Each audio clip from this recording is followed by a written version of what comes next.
You know what really grinds my gears? How Americans make excuses for not doing things with the idea that there's something special and unique about the US that makes it uniquely impossible there. Case in point, you'll often see Americans arguing that they can't protest in the way that people in other countries do. Because in the USA, there's police brutality. In the USA, the government will arrest you. The government will oppress you if you protest, if you do a disruptive protest. So we can't do a disruptive protest because we will face repression from the state. You see people make that sort of argument all the time as to why, like, for example, the anti-ICE protests in the USA were mostly like people in animal suits dancing outside ICE facilities and like yoga outside an ICE facility. And their excuse for that is like, well, what do you expect? The police will beat us up. They'll arrest us. The government passes laws that criminalizes doing more than that. Guys, I got news for you. In the vast majority of other countries, the police are more repressive. The laws against protests are much worse. The consequences for protesting are much worse. Not just that, but in those countries, a lot of the time, the USA itself is interfering behind the scenes to push the government of those countries, or often not even just to push them. Often they're outright puppets of the US to repress people who protest or who dissent even harder. So Americans imagine themselves as being the only country in the world where the cops will beat you up if you protest. As being the only country in the world where you could face potential consequences if you blockade a street with your protest rather than just being cordoned off in a corner and doing some dances. No, that's not even true. In fact, in your country, there is less repression than average. In your country, there are less consequences than average. And not to say you don't face any consequences or risk. Obviously you do. But protest, action, effective action always comes with risk.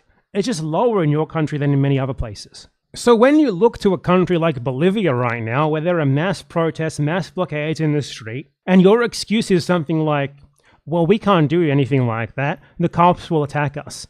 Well, we can't do anything like that. We might go to jail. That happens in Bolivia, but worse. But they still do it.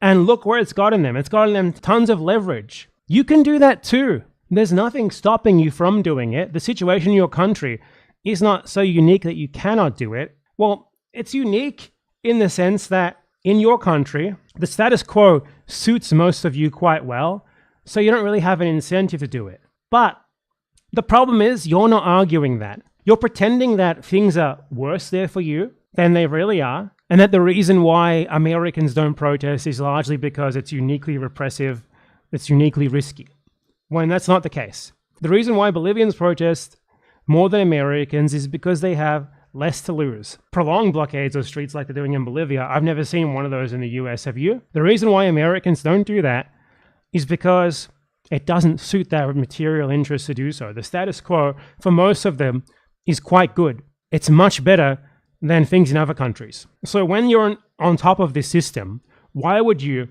rock the boat too much? Why would you risk your position? Because you have something to lose.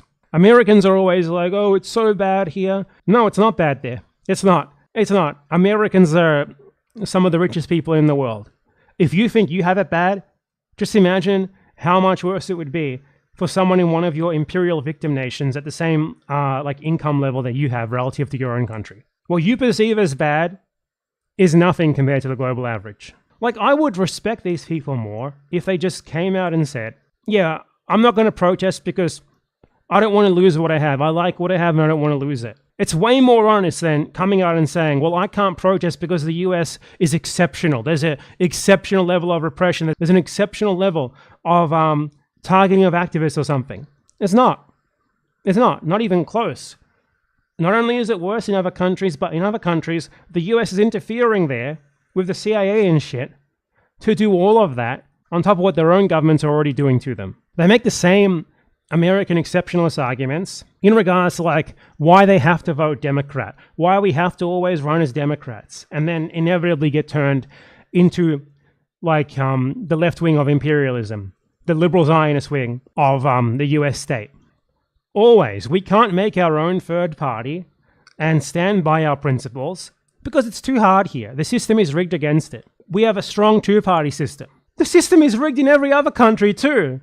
You don't think that's the case anywhere else? The system is mega fucking rigged. Super mega rigged everywhere in the world. The reason why third parties often work more in other countries, it's not because the system is any less rigged. It's because they try. It's because they try. They actually try. It took them decades upon decades upon decades for it to work in many cases, but they try and then eventually they got somewhere with it. That's the difference. You don't do that. Every attempt at a third party in the US fails because you have people saying, oh, we have to vote Democrat. Third parties just can't work here.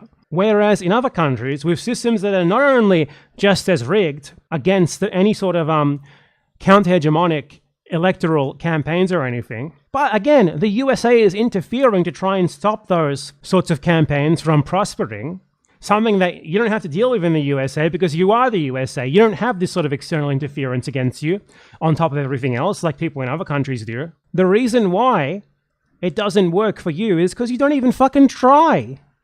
How are you going to possibly build a third party, something that takes a ton of time and effort to do, and a lot of support as well? Like, you need a unified movement to do this, not a bunch of people who are just saying you should be in the Democrats forever. The reason why you can't do that is because you don't fucking try. It's not that you have a super special, mega, exceptional American political system where it's uniquely impossible. If people can do this in countries where the CIA was disappearing activists, you can do it in the fucking USA, okay? It's the same exact reason why they make this argument as well. I would respect them more if they just said, no, I don't want to take risks. I want to support Democratic Party entry as candidates because the status quo suits me. All that I want is like really minor change to get me more benefits at home. I don't really care that much about anything else. That's why I don't want to rock the boat too much. I don't think the risk that I would be taking in doing that are worth the potential reward for me personally. That's the real reason. I would respect them if they at least said that, but they cosplay as radicals and they're like, I am actually a die-hard communist. Trust me, I'm just as anti-Zionist as you. However, I will only ever vote for a Democrat. I will never, ever, ever try to build a third party because it's simply impossible. The USA is exceptional. Here, out of all the countries, it's the one place where this could never, ever work. Hence, I will vote Democrat until the end of time. And then through that logic, no one even tries to make a third party. And then the next election comes around and they're like, well, I'd really like to support a third party. But unfortunately, there isn't one, so I guess I have to vote Democrat. Whoa! I wonder why there's no third party. Because of that same fucking logic that prevents people from even thinking about trying to make a third party. It's this mentality. Build the vanguard, king. I will be there when you do.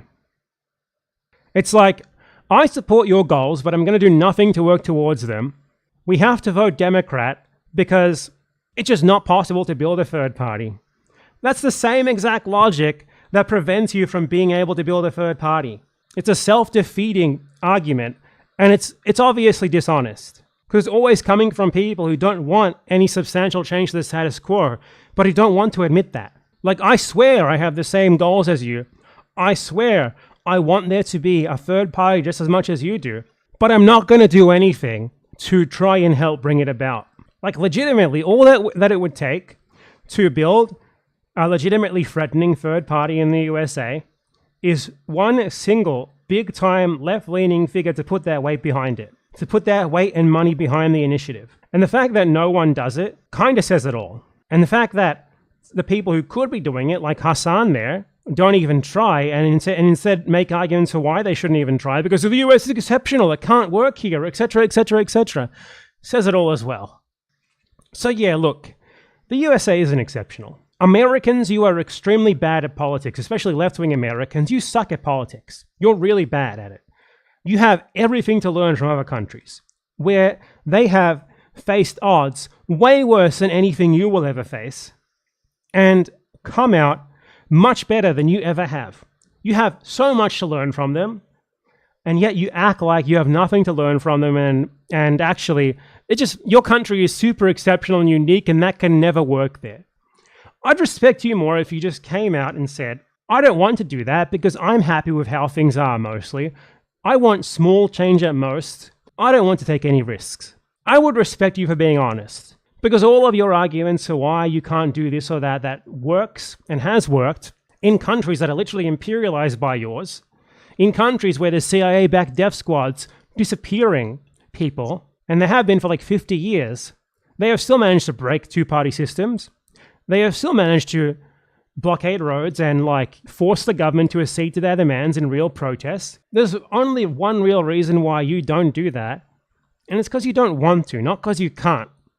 And those of you who do want to, well, don't let them tell you it's impossible, and get right down to it.